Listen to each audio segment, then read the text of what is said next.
Hello, and welcome to this HFS Hot Tech videocast with me, David Cushman, and Saurabh Mishra, the CEO and co-founder at OrbitShift. His firm has recently been named an HFS Hot Tech. Now, sales teams at technology and technology services firms are flooded with dashboards, intent alerts, and customer relationship management updates, and yet they still struggle to prioritize the right opportunities quickly. Generic AI messaging has become table stakes, and while account research remains manual, inconsistent, and late, the gap between market signals and structured pipeline execution has become a structural weakness. HFS Research selected OrbitShift as an HFS hot tech for its ability to turn fragmented market signals into structured opportunity shaping and pipeline execution through full stack agentic orchestration. I get that there's an important area that you're delivering against here, but I wonder, Sora, how defensible all this is going to turn out to be. Because as we just mentioned, generic AI messaging has effectively become table stakes. Everyone from Gong and Clary to Sixth Sense and hyperscaler copilots are now claiming an AI-assisted selling story. So what specifically about OrbitShift's agentic architecture and the way you stitch hundreds of autonomous agents to 100 external data sources and internal CRM, collateral, and call intelligence, how much of all of that do you believe is going to be genuinely defensible over the next 12 to 24 months?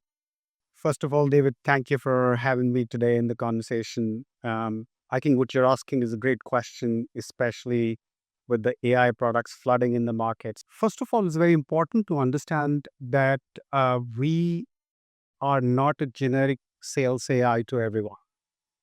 We serve, David, a very specific segment.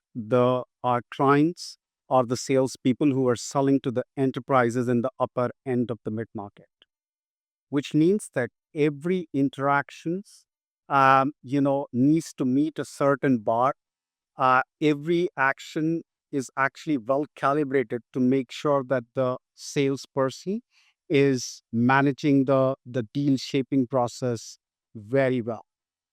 And that's where, for example, OrbitShift plays. And there are three, value propositions which really resonate with our clients. Therefore, the first is the deeply contextual to different segments we serve.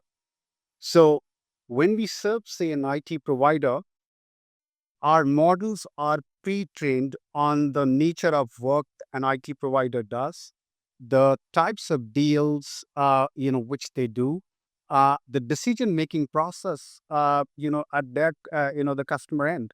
All of that is pre-trained, and therefore, OrbitShift is instantly sort of effective with the salesperson. So that is one deeply contextual layer to any segment, whether it's IT provider or enterprise software or the professional services firm we serve.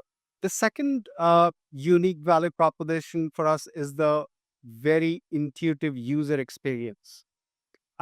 David, we are dealing with the salespeople, who have spent many years in the, serving their client. They know about the account, etc., pretty well. And what we are doing is basically helping the sales team or our sales user navigate the sales cycle, almost 80% value without putting any search or looking for any word. OrbitShift just, whether it's insights, the ideas, the people, everything which is relevant to them comes just at the single click. So 80% of the value the salespeople can get by just a single click. They don't have to do anything at all. Right. So that's a very, very important aspect of delivering superior, the user experience. And the third thing, which is important for our clients, is a unique data lake, which is our IP. Millions of data points get ingested on our platform on the real-time basis. It just simplifies the whole, the data and sales stack for our clients.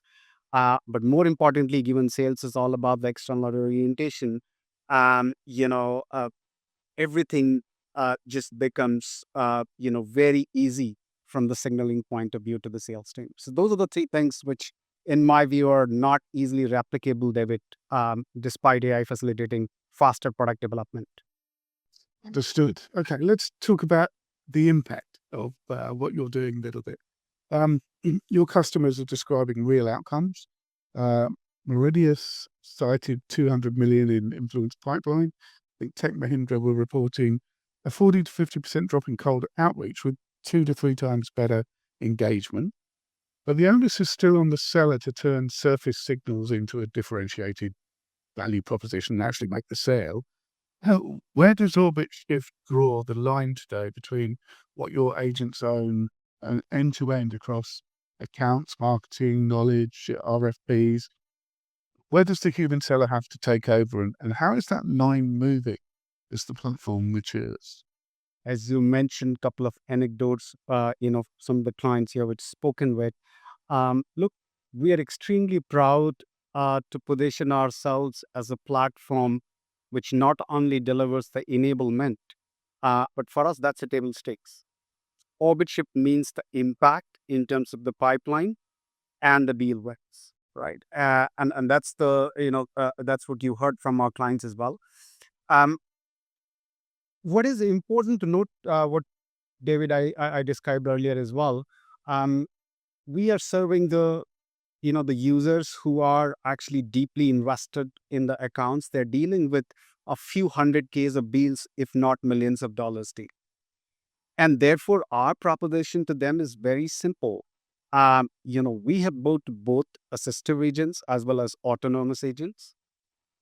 Use assistive agents wherever you need, a deep amount of judgment, the calibration on the actual deals scenario, whether it's about the account intelligence, account research, people intelligence, generate the sales pitch, etc.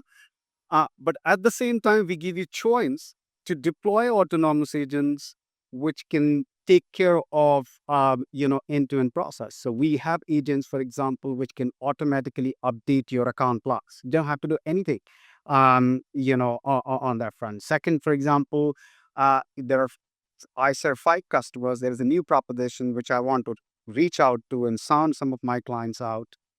I can actually just trigger the whole outbound sales, outreach mechanism in which the agent will automatically engage with the customer, set up the meetings, take the conversation forward, and bring me in when the conversation, takes place.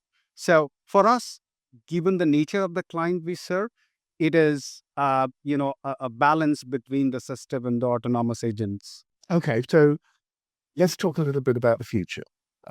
Where is the model going next? OrbitShift's got a signal-rich approach, and it plays strongest with larger enterprises, upper mid-market accounts, where you've got meaningful public hiring and filings footprints.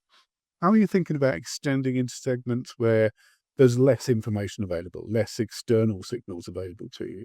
And beyond that, what should our viewers today expect from OrbitShift over the next 12 months in terms of new modules, deeper agentic capabilities, or expansion outside your current tech services and enterprise software core? Look, David, for any of our clients, our proposition is very simple. No matter which customers or accounts they are chasing, we tell them that we will give you the best possible intelligence and enablement, which is available for that particular account. Very simple. Best possible you can get anywhere in this world. Um, and how we are facilitating that is, what I mentioned, that we have our own data lake, proprietary data lake, in which we have multiple data providers through which we ingest the data through through the on the real time basis, and that helps us to make sure that we are not only tapping the public information, but also information which is privileged, right? And that could be, for example, a bunch of equity research reports, web search intent, for example. the nature of hiring and the mandates the customer are serving. You just can't get it through public sources alone. And this information is actually equally relevant whether large accounts or a small account as well. So our approach is to give the uh, best possible experience and the impact, irrespective of the account size. And our customers sort of, all of them uh, are happy, and that proposition resonates with them. To your second question, David, on how we are thinking about the roadmap. Look, our vision and the game plan is very simple. We want to become the backbone of the sales tech stack of our clients. 90% of the tools, data, etc., which they have with OrbitShift, they don't need it. OrbitShift becomes a single stop platform for them. And therefore, there are two things which we're constantly doing just to make sure that our clients, both efficiency and effectiveness keeps going.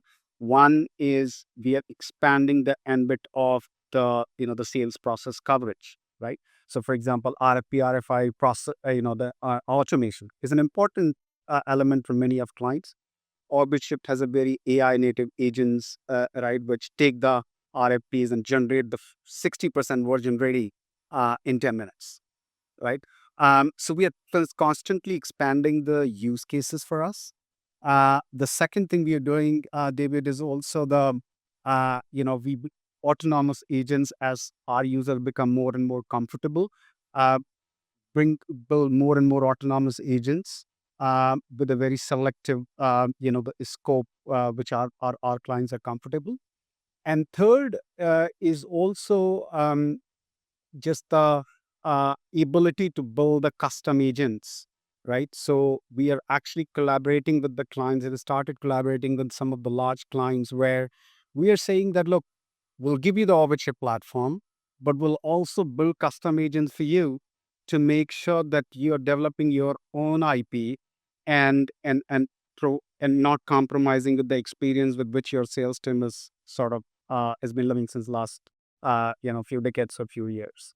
So those are the three distinct directions on which we are evolving the product and our approach to serve the clients better. Got it. And forgive me if I ask an additional question. Um, you guys are obviously in the world of supporting sales teams to make their sales. Uh, how do you look at the emerging world of agent to agent sales? So David, you know, we are already seeing some of that panning out because I have bunch of our clients talking about. So we have autonomous agents where the people, sales people are selectively engaging with certain customers, and by the way, some of our customers are also managing those emails, calls on an autonomous basis. So it's a very interesting exchange, between our clients and their customers. We believe, especially for our segment, David, that people will start getting more and more comfortable in the entire deal life cycle. But that, given that the gravity of the the deals, large size deals, the gravity of the impact that can create, this is going to be a bit slower than, for example, for SMB or the lower end of mid market. But from capability point of view, David, we want to make sure that our clients have those capabilities, as in, the word is comfortable from the agent to agent interaction point of view. Understood. Thank you very much for your time and your insights. Saurabh Mishra, have a great day. Thank you, David.